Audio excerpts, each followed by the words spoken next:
It's time to take a ride on the Steelers Afternoon Drive with our co-hosts, Alan Saunders and Zachary Smith.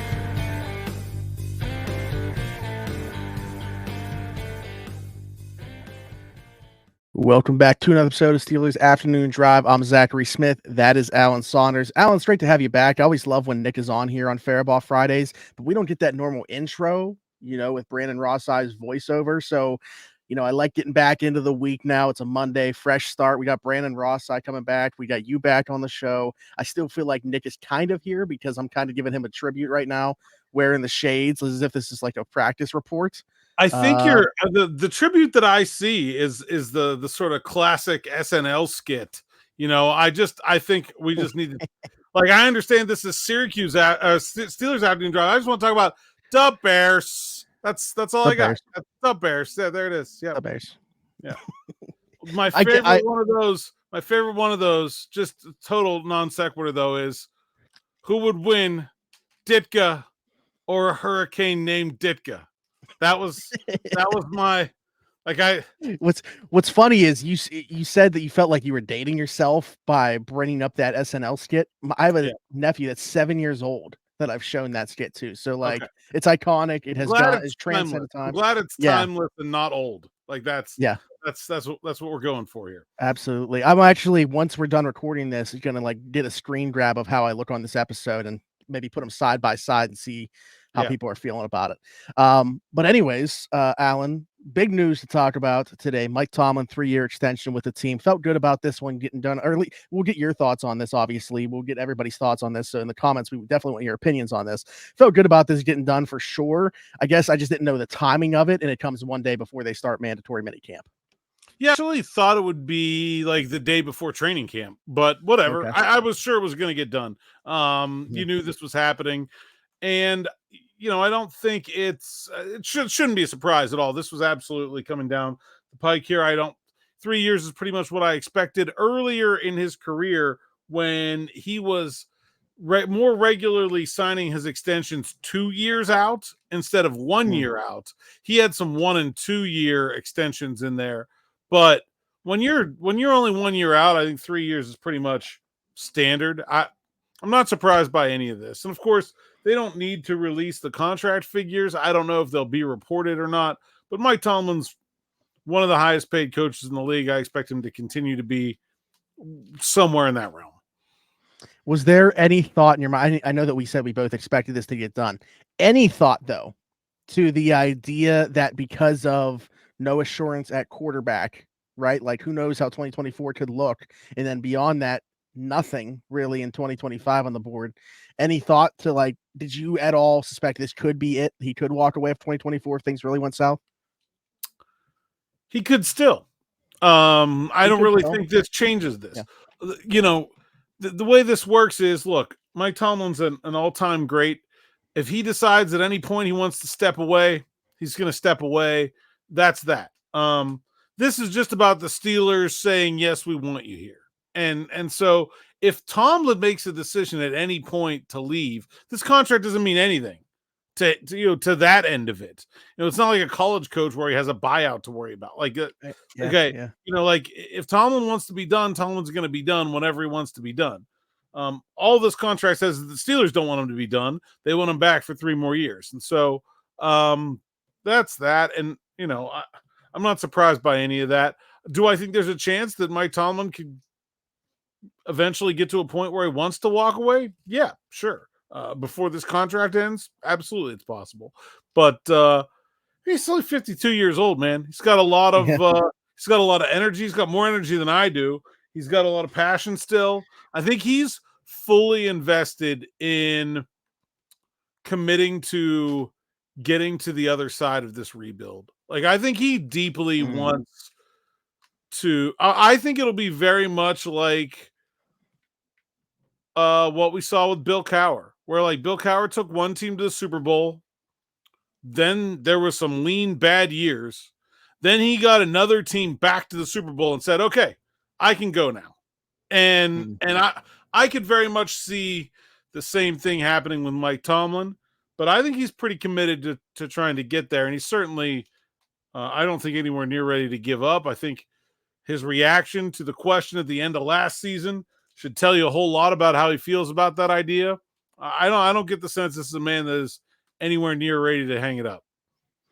Yeah, I was was on a podcast last week they had me on. I had a debate with one of the hosts on there because they asked me like what would have to happen for Tomlin to be on the hot seat after the season. I was like, do you mean by the fan base or the organization? Because in the fan base, he's been in the hot seat every year since they won the Super Bowl.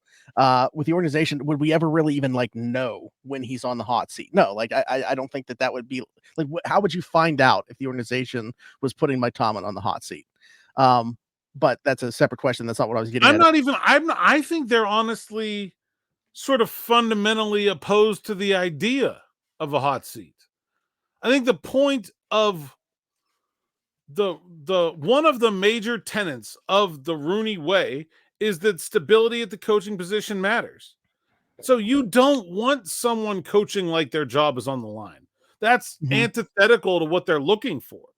They want someone who feels like he can act in the way that he feels is best without the sword of Damocles, without with no threat, operate freely. That's what they're looking for. I don't think they want a hot seat. Yeah, okay, that's fair. But my point was I don't even see like that side of it.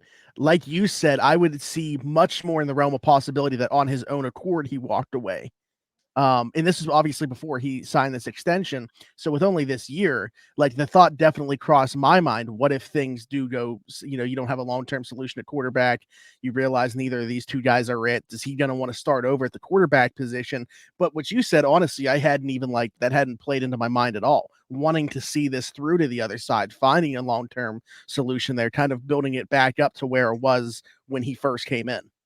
Yeah. I mean, I really see that as the arc that he's going for. I will be pretty surprised if he was willing to step away. We talked about it a lot, man, and I we gave some credence to things that Jay Glazer said, and some other people in the national media speculated that maybe he was ready to be done. I think it's pretty clear that was a lot of nonsense. The forcefulness of his reaction to those things when he bothered to address them was telling in my mind. We don't really see like Mike Tomlin pissed off very often. And that was certainly that. And so I don't get the sense that he's anywhere near ready to quit. I certainly don't get the sense that the Steelers are anywhere near wanting to replace him. And it's hard for me to argue that that's the wrong decision. Is it possible to hire a better coach than Mike Tomlin in the NFL right now? I think we should acknowledge yes. Like, do you think he's the best coach in the NFL? I mean, no. Would you rather have Kyle Shanahan? Would you rather have Sean McVay? Yeah, probably.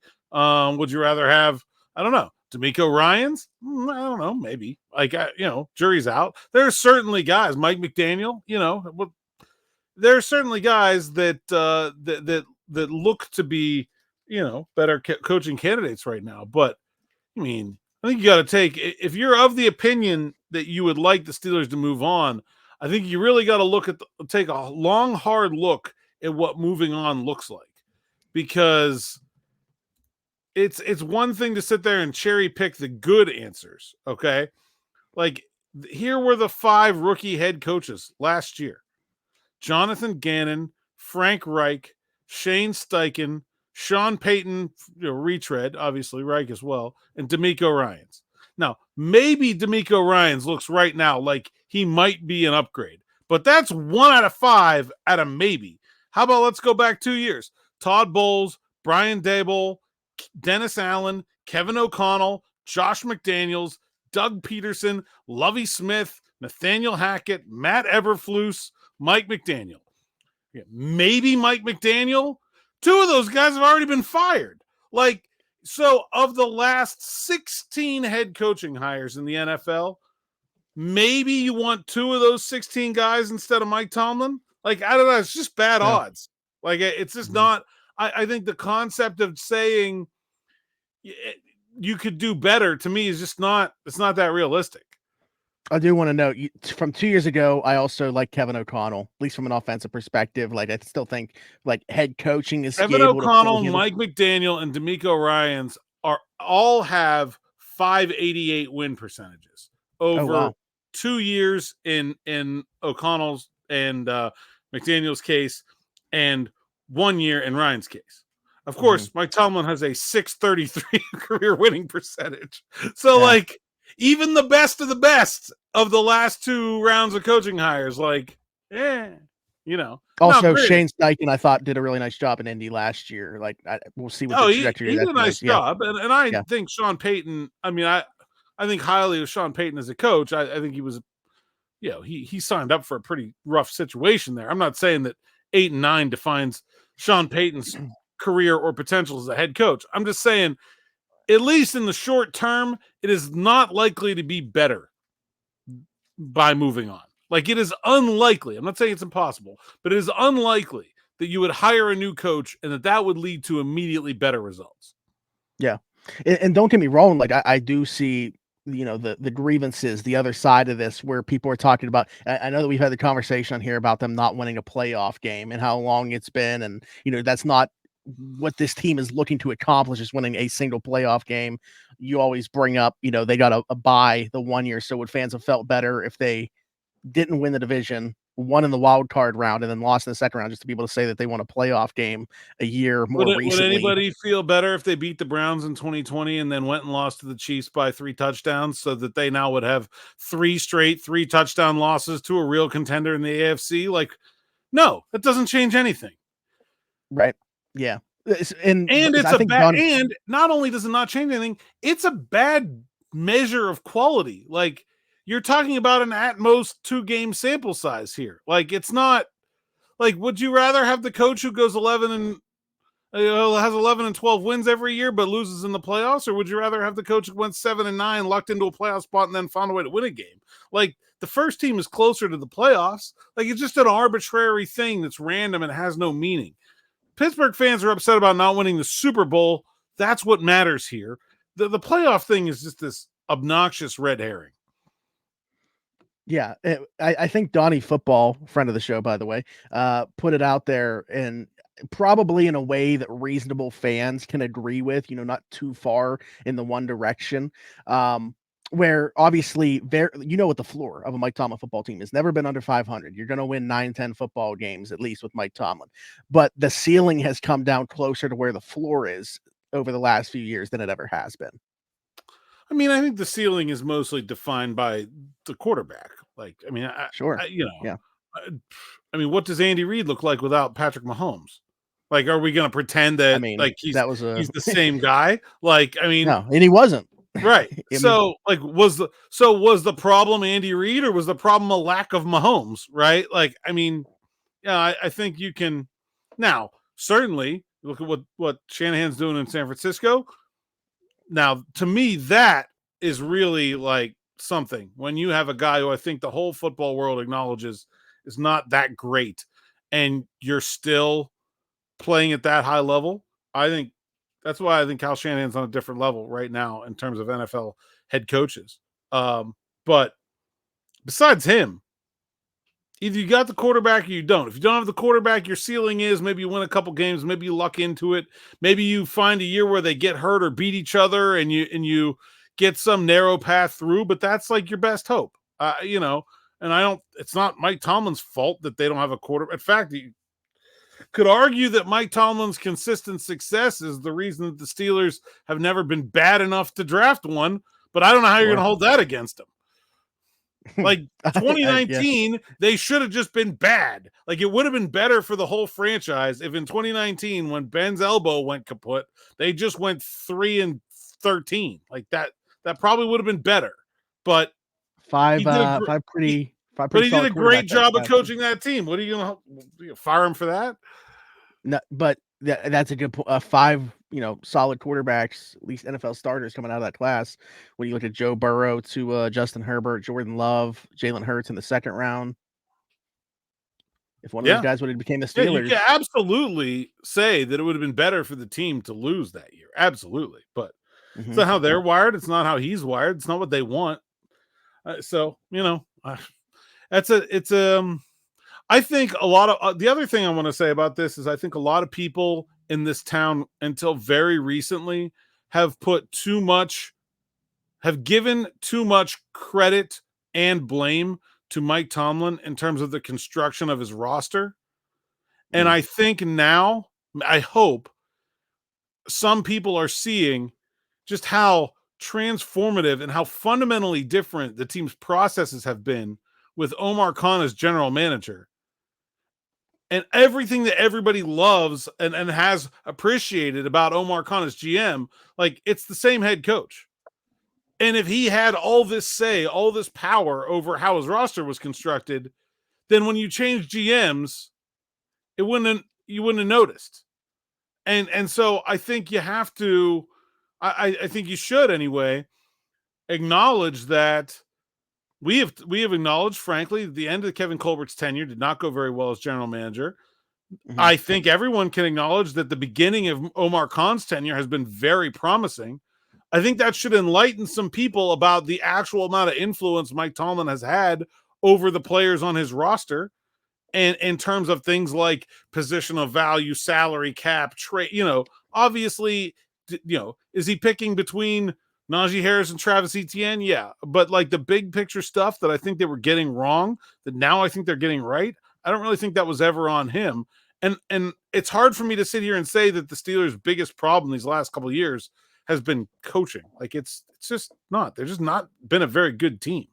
They're, in fact, continually outperforming where they're supposed to be. They beat their Vegas win total, 5 of the last 6 years, 6 of the last 7 years, something like that. Like, they're consistently a better team than they look like they ought to be on paper. That, to me, does not say replace the coach.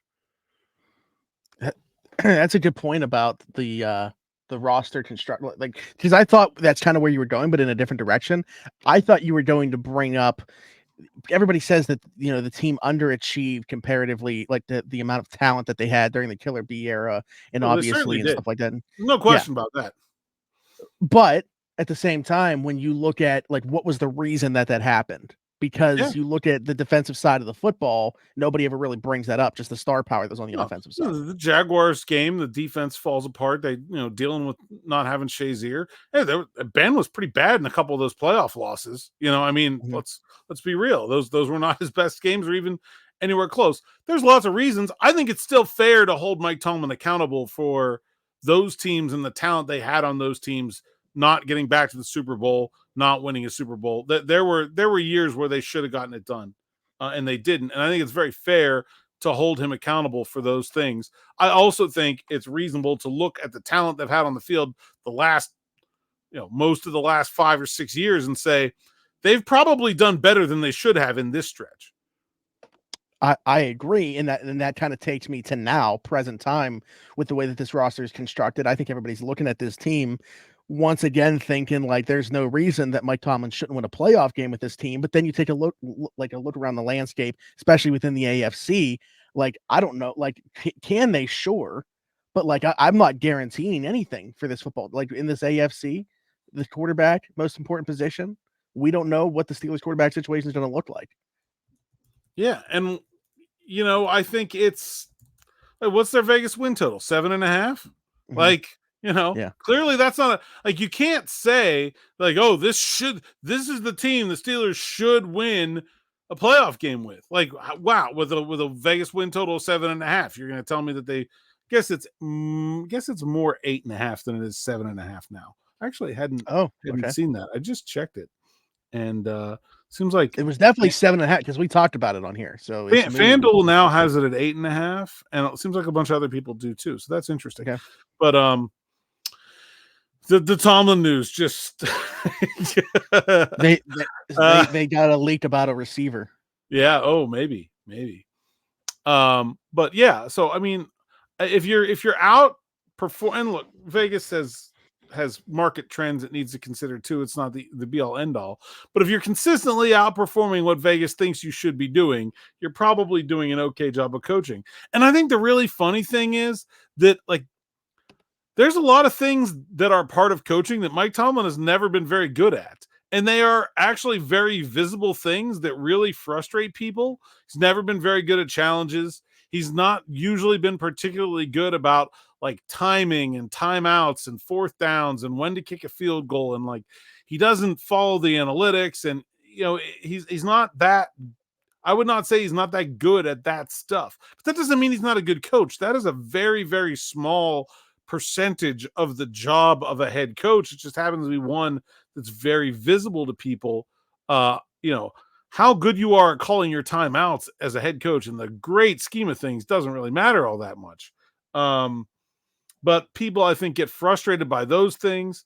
And I think that's an interesting point of the conversation, because I hammer him on those things. Like, I think he could be so much better than he is, and he's been really good if he was a little bit better at some of those stuff. And I think he has gotten better at some of those. He certainly was better with the challenges. You could see the help when he had Terrell Austin in the booth.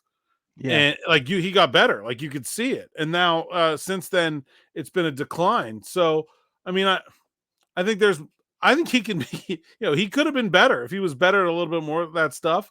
But, look at the way this team has fought back these last couple of years in terms of adversity, both the real kind and the self-inflicted kind. And man, I don't know how you can point to Mike Tomlin as the biggest or even a major problem with this team. You talked about his shortcomings a little bit there, but I want to, on the reverse side of that now, have you, why do you think that what is he so good at that we are now in this position talking about him getting a 3-year extension that, if he were to coach it out, would have meant that he's coached the Pittsburgh Steelers for 21 seasons? I think he's an elite motivator. I think he gets the most out of his players. He has an uncanny ability to build personal relationships with people and maintain them and motivate and instruct and teach, not just for football, but for life. Guys really buy into that. There's a lot of, I covered college football. College football is a lot of hokey BS. Like the coaches are very different. Like it's night and day. And I think a lot of these guys come from college and they get a different perspective from Mike Tomlin that is one of personal responsibility, but also of coaching. It's real coaching, and it's building someone up, building up their personality, their character.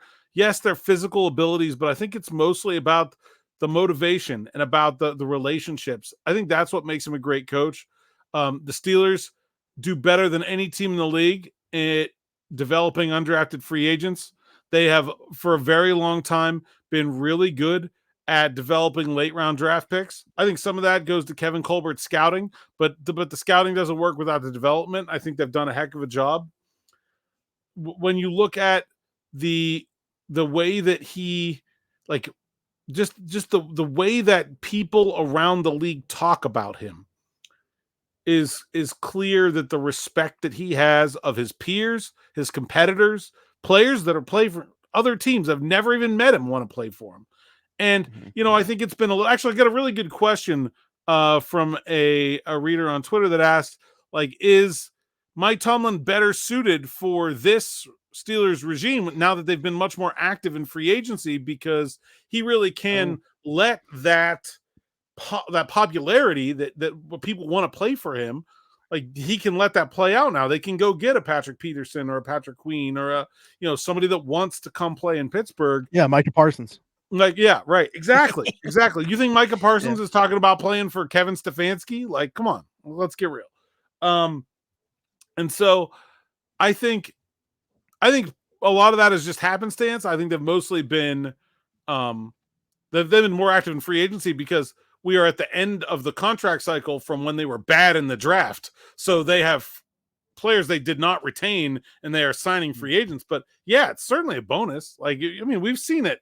We've seen it play out where it's, it is absolutely an advantage for the Steelers that a lot of people in the league would like to play for Mike Tomlin.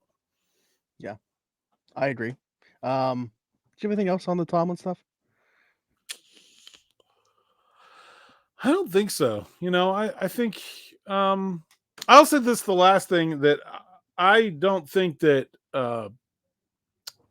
you should look at 3 years, 4 years from now and say that he is absolutely going to be here in 2027 just because of this contract. The contracts, they don't mean that much. He can walk away whenever he wants. The Steelers can certainly afford to eat that money.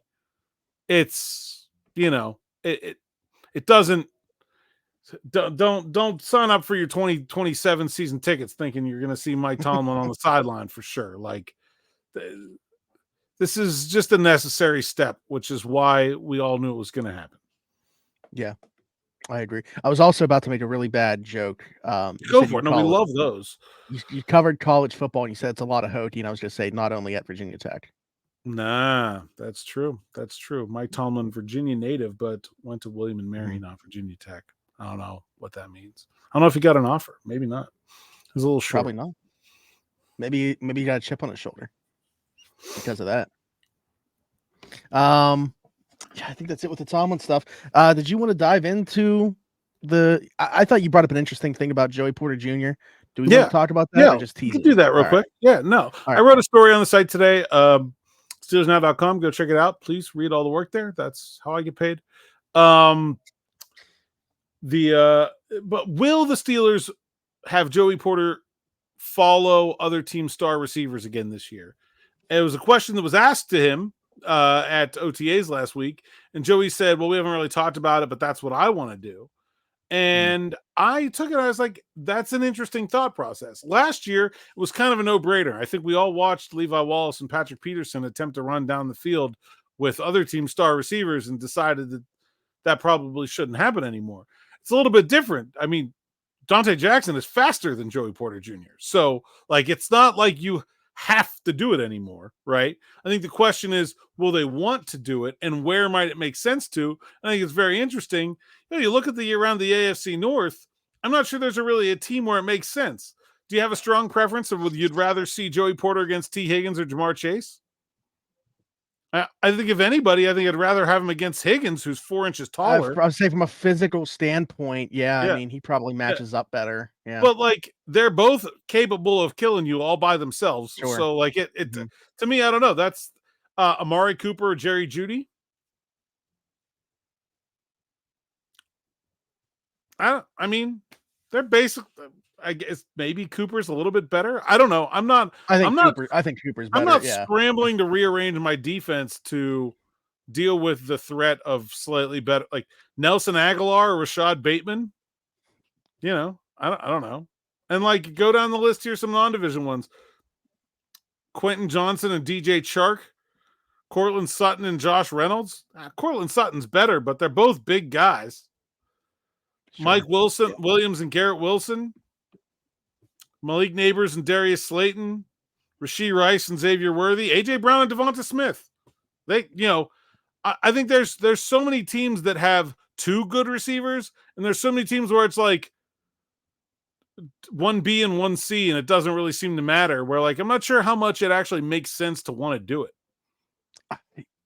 Yeah, as you were going through there, I was like, man, I almost think about matching up physical profile more than I do like the talent of the player. Right. So like the ones where I would like, okay, the Falcons, Drake London, Darnell Mooney. Okay. Yeah. I want Joey to follow Drake London in that game, right? The Colts, Michael Pittman, AD Mitchell, and Josh Downs. Yeah. I want him to follow Pittman, but like, there's relatively few.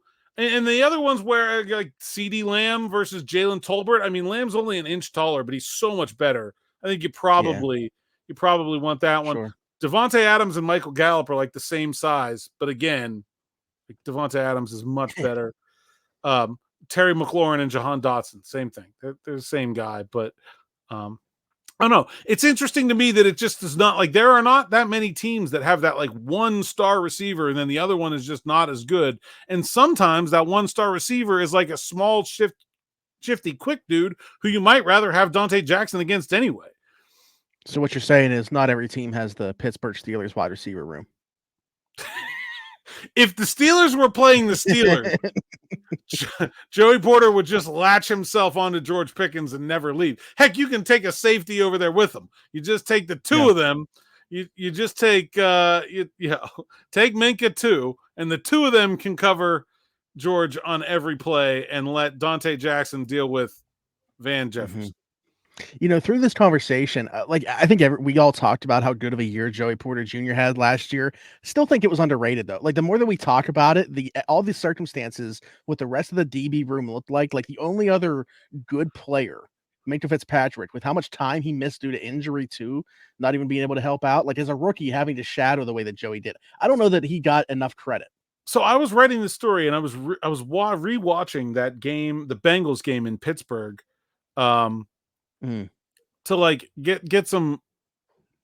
I just wanted to see what they were doing, like how frequently they were. I know he mostly followed them, but I kind of wanted to see like how 100% it was. So I just picked a game like that was a game where it was obvious, right? Because Chase was out, and the Bengals and Boyd only ever plays in the slot. The other Bengals outside receiver was Andre Yoshivas, maybe, or Trenton Irwin, one of those guys. So it was an obvious choice, right? Like you clearly want to follow T. Higgins. And so I rewatched that game just to see how much he was following him around. And I just couldn't help but notice, like, okay, base nickel dropping 7. You got Miles Jack, Michael Walker, Shandon Sullivan, Levi Wallace, Patrick Peterson, and Eric Rowe in that game. How are they even competitive? That's incredible to me. Yeah. And now, obviously, those are beat up Bengals, right? No Joe Burrow, and no Chase. But man, like that is not a great representation. Vibes from the Tampa game the previous season. Yeah, right. Now look, injuries happen. And I'm sure by December 23rd, the roster will not look the same way it does right now. But man, compare that to this group: Porter, Jackson, Sutton, Elliott, Minka, Roberts, maybe Holcomb, maybe Wilson, and Queen. Man, like even if it was Holcomb and Wilson, who I think are the backup linebackers, that would be a huge improvement over what they had at linebacker. Even even if it was KZ, who's the third safety, that would be a huge improvement over either of those two. So I think I really think as we look ahead to the 2024 season, we should be talking about the Steelers defense like it could be like legendary. Like I think it has the pieces to be really, really good. Oh, you threw the word legendary in there. Dang it. I'm so mad that I don't know, 2 episodes ago, I already took a TikTok about you saying this is a top 5 defense, could be number 1. Why couldn't they be? And now today you're throwing the word legendary in there. I must just want to they were the 6th best defense in the league with that hodgepodge of nothingness collection of pass defenders the whole second half of the season. Mm-hmm. And a hurt Cam Hayward. How much better could they be? It's kind of scary. Like they could be a lot better. Mm-hmm. They could be. Somebody commented on that and said, well, they should be. They're the number 1 highest paid defense or something like that. I was like, all right, well. Yeah. Yeah. I mean, like on some level, sure. Like I think that's another red herring. Like that's just a cyclical contracts thing. It doesn't actually mean anything, but certainly their defense, they have, Derek Bell, top 10 players on the Steelers roster, dropped this morning. How many of them you think are on offense? Not very many, right? I mean, so. Is it 4? I think it's 6 and 4, to be honest. Yeah, I think it was 6 and 4. But the top was, yeah. I mean, because you had Najee and the guards kind of on the back end of the 10. You had George at 4, and then the defense was the rest. Yeah. So it's 6 of the top 7 are on defense. Yeah. Right. Well, there you go. If you put a lot of stock into Derek Bell's opinions, which the 2 of us here do, and most of you should. Yeah. There you go. Alan, tell the people they can find you. At @Saunders_PGH, PGH Steelers Now, SteelersNow.com. Tomorrow you can find me at minicamp because, as you may have heard, it's mandatory, and I don't want to get fined. Mandatory. And it will be not you here tomorrow. I don't know. Maybe see if we can get DB on here to talk about his top 10, maybe. There you go. Yeah, for the reason that I am wearing these sunglasses currently, I will not be here. Gotta get one of my eyes looked at. But yeah, we're all good. We'll be back on Wednesday. So like, subscribe, hit that notification bell here. Hit us in the comments. Leave us a 5-star review and subscribe if you're listening somewhere else, Apple, Spotify, wherever you get your podcast from. Search Steelers Afternoon Drive. You can find us over there. Find me everywhere, Zachary Smith, PGH, for Alan Saunders and myself. Thanks for jumping in. Take another ride on the Steelers Afternoon Drive.